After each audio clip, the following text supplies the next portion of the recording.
जय हिंद दोस्तों, सभी को नमस्कार। मैं आपके बीच राकेश चौधरी सभी का स्वागत करते हैं इस प्यारे से मंच पे।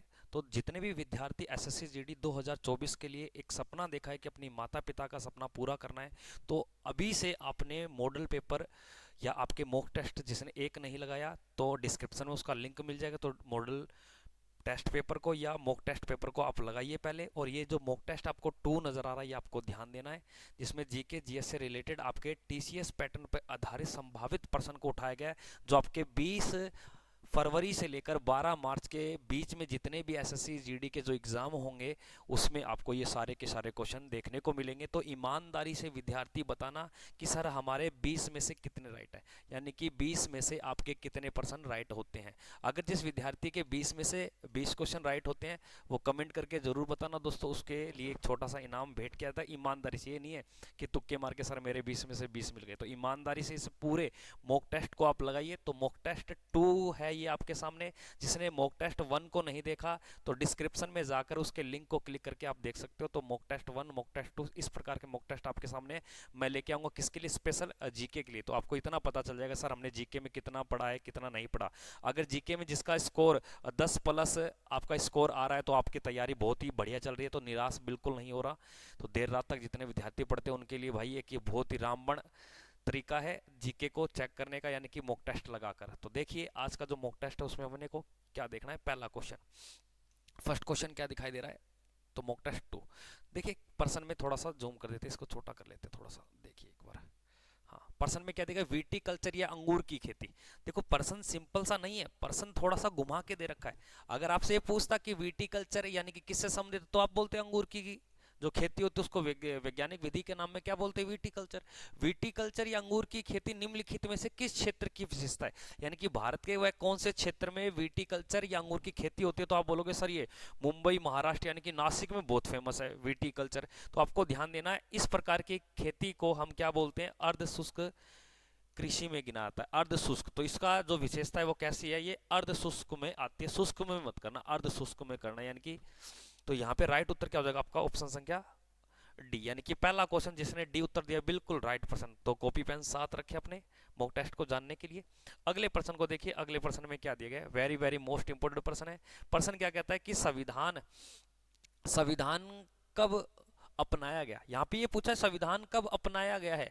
अगर यहाँ पे प्रश्न को घुमा के दे दे कि संविधान लागू कब किया गया, तब बात गलत हो जाएगी। तो संविधान को जो अपनाया गया 26 नवंबर 1949 को, 26 नवंबर 1952 को, 26 जनवरी 1951 को। अगर लागू की बात करें तो आपका जवाब होता है गुरुजी 26 जनवरी 1950 को। 26 जनवरी 1950 को ये लागू हुआ, लेकिन भारतीय संविधान को अपनाया गया, पारित किया। और इसी दिन हम प्रत्येक वर्ष क्या बनाते हैं? 26 नवंबर को कानून दिवस या विधि दिवस। तो 26 नवंबर 1949 को डॉक्टर बी आर अम्बेडकर के द्वारा भारतीय संविधान को पारित या अधिकृत या अधिनियमित या अपनाया गया, इसको ठीक है ना, अडोप्ट किया गया। तो इसका राइट उत्तर क्या बनेगा? ऑप्शन संख्या आपके ए। तो दूसरे प्रश्न का जो राइट उत्तर है वो ऑप्शन संख्या ए हो जाएगा आपका, ठीक है ना। अगले प्रश्न को देखिए। तो क्वेश्चन संख्या मैं बार बार नहीं लिखूंगा। तो टोटल आपके 20 क्वेश्चन है इस मॉडल बुक टेस्ट में। आगे देखिए क्या देखिए। भारतीय संविधान का अनुच्छेद 324 एक स्वतंत्र डैश का प्रावधान करता है। आर्टिकल 324 में क्या बात बोली गई है? भारतीय संविधान के अनुच्छेद 324 में क्या बात बोली गई? जैसे भारतीय संविधान के अनुच्छेद 5 से लेकर 11 तक नागरिकता का उल्लेख किया गया, उसी प्रकार से अनुच्छेद अनुच्छेद 324 में क्या प्रावधान दिया गया? तो आपको याद रखना, भारतीय संविधान के अनुच्छेद 324 में एक भारत को चुनाव आयोग की स्थापना या उसके गठन का अनुशासन दिया गया, अनुबंध दिया गया। तो आपका राइट उत्तर होगा चुनाव आयोग। चुनाव आयोग। और चुनाव आयोग का हेडक्वार्टर कहाँ पड़ता है? तो बोलोगे सर नई दिल्ली में। चुनाव आयोग के अंदर अगर बात की जाए तो 3 आयुक्त होते हैं, एक मुख्य 2 अन्य। ये 1993 से पहले एक सदनीय ही कार्य करता था, ये बहुसदनीय हो चुका है। चुनाव आयुक्त की स्थापना कब की गई थी? तो ध्यान देना 1950 में। कब की गई थी? 25 जनवरी। तो 25 जनवरी 1950 को इसकी स्थापना की जाती है चुनाव आयोग की। आपको ध्यान देना जो राष्ट्रपति, उपराष्ट्रपति, विधानसभा और आपके लोकसभा, राज्यसभा इत्यादि व्यक्तियों की ये क्या करवाता है? इलेक्शन करवाता है। ये आपको ध्यान देना है। वोट डालने का अधिकार कितने वर्ष की आयु में आपको प्राप्त हो जाता है? तो वोट देने का अधिकार आपके 18। नेक्स्ट पर्सन को देखिए। अगले पर्सन में क्या दिए गए? हाँ, नेक्स्ट पर्सन देखिए, बहुत ही शानदार पर्सन है। थोड़ी माफी चाहता हूं। देखिए, भारतीय संविधान का कौन सा अनुच्छेद? अब भारतीय संविधान का कौन सा अनुच्छेद कौन से अनुच्छेद में भारतीय संविधान में अगर कोई चीज को आपको जोड़ना है, कोई चीज को हटाना है, तो यानी कि कोई संशोधन करना है, यानी कि संविधान संशोधन का जो उल्लेख है ये किस आर्टिकल में दिया गया। तो संविधान संशोधन से दो बातें आपको याद रखनी है, ये संसद के द्वारा होता है। किसके द्वारा होता है? ये संसद के द्वारा होता है। संविधान संशोधन की प्रक्रिया ये आपके लिए थी दक्षिण अफ्रीका से। कहां से ली गई थी? दक्षिण अफ्रीका से। संविधान संशोधन की प्रक्रिया किस देश से ली गई? दक्षिण अफ्रीका से ली गई। और ये आर्टिकल 238 में, 346 में, या 324 में, या 368 में। तो संविधान संशोधन की अगर बात की जाए तो आर्टिकल 368 में किया गया। तो एक संविधान संशोधन 42वां आपको ध्यान देना है, एक संविधान संशोधन आपके 44वां। तो इतना बता दो, इनमें से कौन से संविधान संशोधन को मिनी कॉन्स्टिट्यूशन कहा जाता है? मिनी कॉन्स्टिट्यूशन कहा जाता है। तो कौन से संविधान संशोधन को मिनी कॉन्स्टिट्यूशन की संज्ञा दी गई है, यानी कि लघु संविधान की संज्ञा दी गई? सारे विद्यार्थी कमेंट करके बताओगे, पता चलता है कि मॉक टेस्ट में आप कितने होशियार हो। अगले प्रश्न को देखिए। अगले प्रश्न में क्या दिया गया? सार्क। सार्क एक संगठन है। सार्क एक संगठन है जिसकी स्थापना 19 दिसंबर आपके 1985 को की गई, जिसके वर्तमान में 8 देश हैं। कितने देश हैं? 8 सदस्य। कितने देश है भैया इसके? 8 देश है, जिसमें से पड़ोसी देश में से चीन और म्यांमार को दोनों को हटा दो, जैसे पाकिस्तान, अफगानिस्तान, नेपाल, भूटान, भारत, बांग्लादेश, श्रीलंका और मालदीव। ये कितने देश हो गए आपके? 8 देश। तो सार्क संगठन का मुख्यालय देखो, सार्क संगठन की जब स्थापना की गई थी, जिसका हेडक्वार्टर होता था बांग्लादेश की राजधानी ढाका में, लेकिन 1987 में इसका हेडक्वार्टर कहां पे स्थापित कर दिया? नेपाल की राजधानी काठमांडू में। तो राइट उत्तर इसका क्या बन जाएगा? ऑप्शन संख्या सी बिल्कुल राइट हो जाएगा दोस्तों। काठमांडू जो गंडक नदी के किनारे स्थित शहर है। अगले प्रश्न को देखिए। अगले प्रश्न में क्या दिया है? नेक्स्ट प्रश्न कि भारतीय रिजर्व बैंक। तो रिजर्व बैंक से रिलेटेड प्रश्न खूब सारे पूछे थे। तो मॉडल जो मॉक टेस्ट 1 किया था उसमें भी रिजर्व बैंक का एक प्रश्न आपको मैंने डाला था, क्योंकि आते हैं एग्जाम में ये। तो रिजर्व बैंक के पहले भारतीय गवर्नर कौन थे? देखो, रिजर्व बैंक के पहले भारतीय पूछ रहा है। और अगर प्रश्न आ जाए आरबीआई का पहला गवर्नर कौन था, आरबीआई का फर्स्ट गवर्नर, प्रथम गवर्नर कौन था, तो आपको याद रखना है सर ओस ब्रोन स्मिथ। सर ओस ब्रोन स्मिथ था ये 1935 में। लेकिन यहां पूछा है पहले भारतीय गवर्नर की बात कर रहा है, तो पहले भारतीय गवर्नर थे sir C D Deshmukh. Sir C D Deshmukh. तो राइट उत्तर हो जाएगा आपके ऑप्शन संख्या बी। और वर्तमान में रिजर्व बैंक के जो गवर्नर है ये शक्तिकांत दास है, आपको ध्यान देना। आगे बढ़ते हैं, क्योंकि मॉक टेस्ट चल रहा है तो इसको टेस्ट के अनुसार ही लगाते हैं, डिटेल बाद में देखेंगे। देखिए प्रश्न को, उत्तर प्रदेश द्वारा राज्यसभा को भेजी गई सीटें। अब आपने देखा होगा कि राज्यसभा की कितनी सीटें हैं टोटल? 250। कितनी है? 250। लेकिन प्रश्न आ जाए राज्यसभा की अधिकतम सीटें कितनी है? अधिकतम, तो अधिकतम सीटें पड़ती हैं आपके 250। कुल पूछे तो 245 बतानी आपको, ठीक ना। वर्तमान बोले तो कितनी बताओ? 245। अधिकतम की बोले तो 250। इन 250 या आपके 245 में से अगर बात की जाए तो 12 सीटें क्या होती है? मनोनीत होती है। इन सभी सीटों का जो बंटवारा किया गया ये अनुसूची 4 में किया गया। अनुसूची किस में किया गया? 4 में किया गया। तो किस राज्य में ज्यादा जनसंख्या ज्यादा है? उत्तर प्रदेश में। तो यूपी में यहाँ की जो सीटें वो टोटल कितनी है? 31 सीटें। तो यहाँ का जो राइट उत्तर होगा अपना क्या हो जाएगा? ऑप्शन संख्या सी बिल्कुल। तो ये कॉपी पेन अपना साथ रखे, किस किस का होता है सही, तो जोड़ते चलना अपना। अगले प्रश्न को देखिए क्या दिया गया प्रश्न में कि विश्व मलेरिया दिवस प्रत्येक वर्ष कब मनाया जाता है? तो विश्व मलेरिया दिवस प्रत्येक वर्ष कब मनाया जाता है? 25 अगस्त को, 30 मार्च को, 25 अप्रैल को, उपयुक्त में से कोई नहीं। तो प्रत्येक वर्ष मलेरिया दिवस। तो मलेरिया तो आप समझते हो, मादा एनफ्लूएंजा नामक मच्छर के काटने से मलेरिया होता है, जबकि मादा एंडीज के काटने से डेंगू होता है। तो यहाँ पे प्रश्न दिया गया है विश्व मलेरिया दिवस, जो अप्रैल के महीने में मनाया जाता है। तो और कब मनाता है ये? 25 अप्रैल को। 25 अप्रैल को। लेकिन अप्रैल में ये याद रखना 22 अप्रैल को कौन सा दिवस आता है? तो 22 अप्रैल को। Very very most important. अब देखते कितने बच्चे कमेंट करके बताते हैं कि 22 अप्रैल को सर ये दिवस आता है। तो मॉक टेस्ट 1 में मैंने आपको डिस्कस किया था, तो आप आराम से देख सकते हो इन चीजों को। अगले प्रश्न में देखिए, अगले प्रश्न में क्या दिया गया? नेक्स्ट प्रश्न, तो कॉर्बेट राष्ट्रीय उद्यान। तो कॉर्बेट राष्ट्रीय उद्यान, जिसको जिम कॉर्बेट नेशनल बोलते हैं, पहले इसका नाम था हैली नेशनल। क्या था? Hailey National. आज इसे वर्तमान में बोलते हैं रामगंगा। क्या बोलते हैं? Ramganga national park. और ये रामगंगा नेशनल पार्क देश का पहला नेशनल पार्क था। और देश में टोटल जो नेशनल पार्क है वो 106 है। कितने हैं? 106। एकमात्र ऐसा राज्य जहां पे नेशनल पार्क है भी नहीं, उसका नाम है पंजाब। वे एकमात्र ऐसा राज्य जहां पे नेशनल पार्क ज्यादा, उसका नाम है मध्य प्रदेश, 12 नेशनल पार्क। तो जिम कॉर्बेट राष्ट्रीय उद्यान की अगर बात की जाए तो ये उत्तर प्रदेश में नहीं है, क्योंकि 1936 में जब इसकी स्थापना की थी तब ये उत्तर प्रदेश में था। बाद में 2000 में एक 9 नवंबर 2000 को जब उत्तर प्रदेश से उत्तराखंड अलग बना, तब ये वर्तमान में इसकी लोकेशन कहाँ पड़ती है, उत्तराखंड के नैनीताल, जहाँ नैनीताल से बीचों बीच एक रामगंगा नदी बहती है जो गंगा की सहायक नदी है। तो इसका राइट उत्तर हो जाएगा आपके ऑप्शन संख्या सी। तो वर्तमान में जिम कॉर्बेट नेशनल पार्क का नाम क्या है, रामगंगा नेशनल पार्क। शुरुआत में इसका नाम क्या था, हैली नेशनल पार्क। तो अगला प्रश्न को देखिए, अगले प्रश्न में क्या दिया गया है। नेक्स्ट क्वेश्चन, बेकिंग सोडा, ये तो अच्छे से पढ़ा होगा आपने। बेकिंग सोडा जिसको हम खाने का सोडा बोलते हैं, क्या बोलते हैं, खाने का सोडा बोलते हैं। सोडियम बाइकार्बोनेट, सोडियम बाइकार्बोनेट पढ़ा तो होगा आपने, सोडियम सोडियम बाइकार्बोनेट। अगर नहीं पढ़ा तो भाई अच्छे से पढ़ लेना, सोडियम बाई कार्बोनेट। तो सोडियम बाई कार्बोनेट, तो सोडियम बाई कार्बोनेट का जो रासायनिक सूत्र है ये NaHCO3। तो यहाँ पे राइट उत्तर आपका क्या हो जाएगा, ऑप्शन संख्या ए। जबकि CNA2CO3 ये हो जाएगा आपके धावन सोडा, यानी कि वाशिंग सोडा, आपको ध्यान देना है। अगले प्रश्न को देखिए, अगले प्रश्न में क्या देगा, नेक्स्ट प्रश्न को,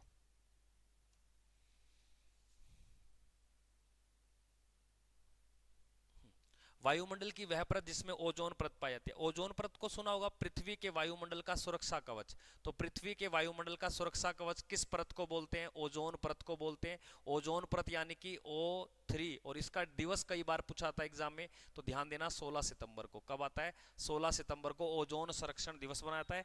ओजोन की परत की जो मोटाई, इसको मापने की इकाई को डोप्सन बोलते हैं। और प्रत्येक वर्ष जो ओजोन दिवस है ये 16 सितंबर को, और ये ओजोन परत किस मंडल में पाई जाती है, क्योंकि पृथ्वी के आसपास जो गैसीय आवरण है उसको 5 परतों में बांटा गया है।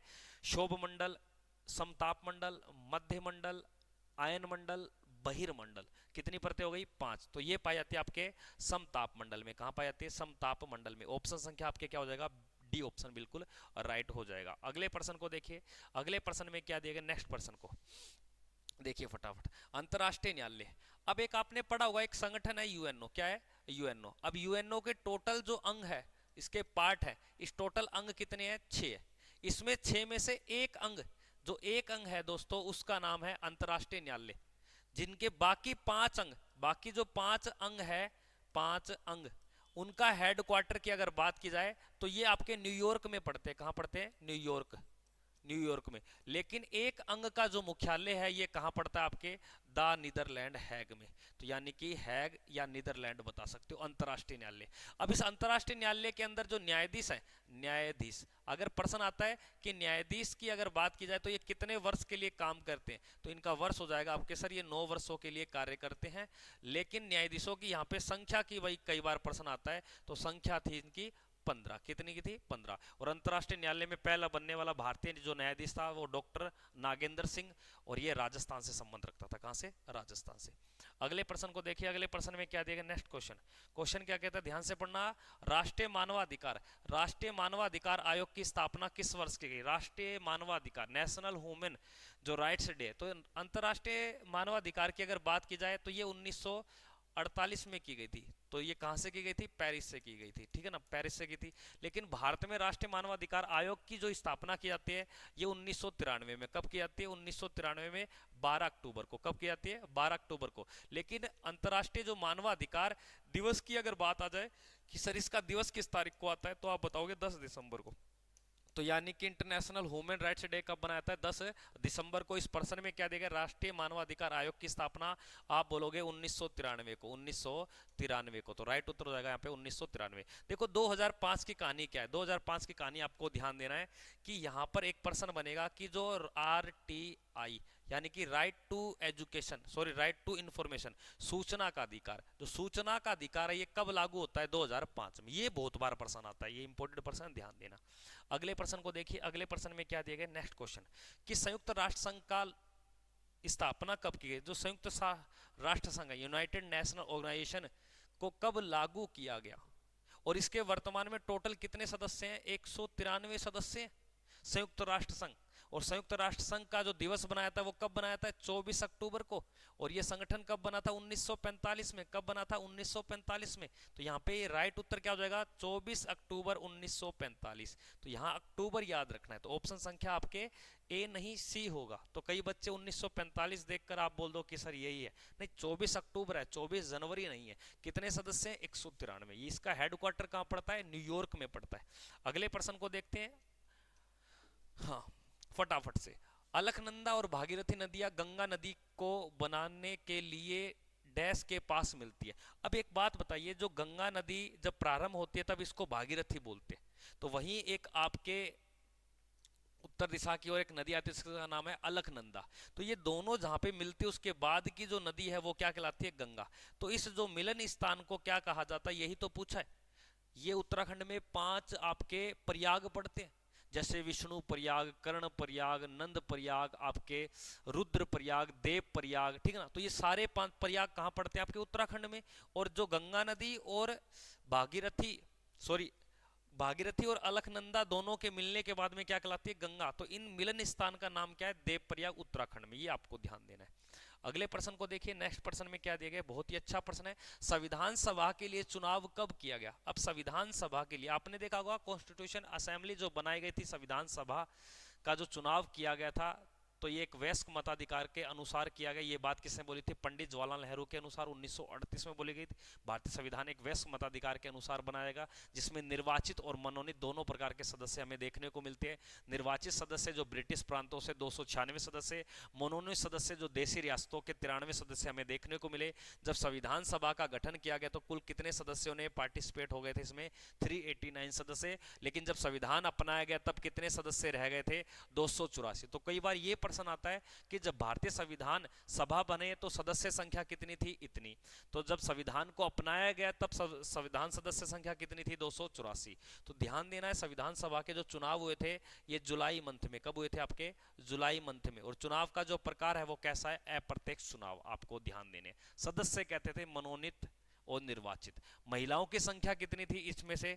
तो आप बताओगे सर 15 महिला, ठीक है ना। कितनी महिलाएं थी? 15 महिलाएं। आपको ध्यान देना है।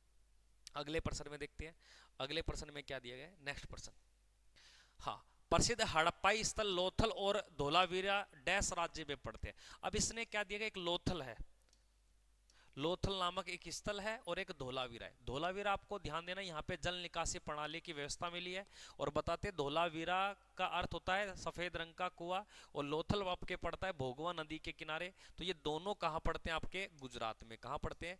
गुजरात में। Very very most important person है धोलावीरा और आपके लोथल। तो ये गुजरात आपको बताना है। सिंधु घाटी सभ्यता जब आप पढ़ेंगे अच्छे से थ्योरिकल में तब देख लेना उसको आप। अगले देखिए, अभी तो मॉक टेस्ट में इतना ही देखो आप। देखिए प्रश्न, संयुक्त राज्य अमेरिका यूएसए के प्रथम राष्ट्रपति का नाम क्या था? तो संयुक्त राज्य अमेरिका के जो पहले राष्ट्रपति थे उनका नाम बताना है, कौन थे भैया? तो संयुक्त राज्य अमेरिका यूएसए के प्रथम राष्ट्रपति का नाम बताइए। तो जॉर्ज ब्रुश थे, जॉर्ज वाशिंगटन थे, थॉमस जेफरसन थे, या जॉन कैंडिस थे? तो इसका राइट उत्तर क्या बनेगा आपके अमेरिका के? तो जॉर्ज वाशिंगटन। और इन्हीं के नाम पर एक शहर बसाया गया वाशिंगटन डीसी, जो अमेरिका की क्या बन जाती है? कैपिटल बन जाती है। अगले प्रश्न को देखिए, नेक्स्ट प्रश्न में क्या दिया गया है। नेक्स्ट प्रश्न, भारतीय मानक समय रेखा। अब भारतीय जो मानक समय आपको देखने को मिलती है क्या है?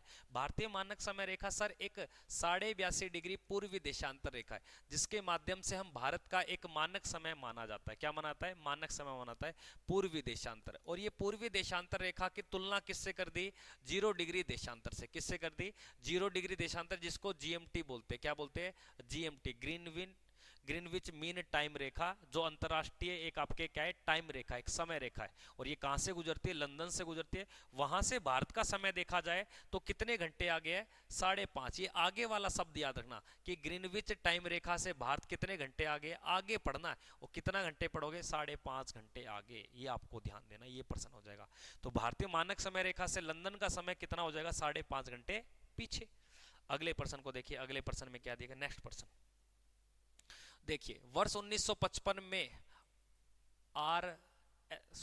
एस राव के ने किस हड़प्पा स्थल की खुदाई की थी? अच्छा प्रश्न है, थोड़ी देर हमने पहले इसको देख लिया। तो एस आर राव के द्वारा जो खुदाई की गई वो किसकी गई? लोथल की। जबकि कालीबंगा की अगर बात की जाती है तो किसके द्वारा? रविंद्र बिष्ट के द्वारा धोलावीरा की स्थापना इसकी की गई। मोहनजोदड़ो की अगर बात की जाए तो राखलदास बनर्जी के द्वारा। कालीबंगा की अमलानंद घोष और बी के थापर के द्वारा इसकी खोज की जाती है। कालीबंगा राजस्थान में पड़ता है। लोथल की अगर बात की जाए तो गुजरात में। धोलावीरा की अगर बात की जाए तो गुजरात में। जबकि मोहनजोदड़ो की अगर बात की जाए तो पाकिस्तान में। अगले प्रश्न को देखिए, अगले प्रश्न में क्या दिया? नेक्स्ट प्रश्न, ये थे अपने 20 क्वेश्चन, ये हमने सारे देख लिए। तो यानी कि जिसके मॉक टेस्ट 2 में जिसके 20 में से कितने मार्क्स हैं, ये सारे बच्चे कमेंट करोगे, कमेंट करोगे आप कितने मार्क्स बने हैं, ठीक ना। जिसने मॉक टेस्ट फर्स्ट नहीं देखा तो डिस्क्रिप्शन में मैं लिंक डलवा दूंगा, तो मॉक टेस्ट फर्स्ट को आप देख लेना वहां से जाके क्लिक करके, ठीक है ना। तो इसी प्रकार आपके मॉक टेस्ट 3 मिलेगा। तो तब तक के लिए बने रहें और अधिक से अधिक वीडियो को शेयर करें, लाइक करें। जिसने अभी तक हमारे चैनल को सब्सक्राइब नहीं किया तो सभी से निवेदन है हाथ जोड़ के इस चैनल को सब्सक्राइब करें। जय हिंद, वंदे मातरम।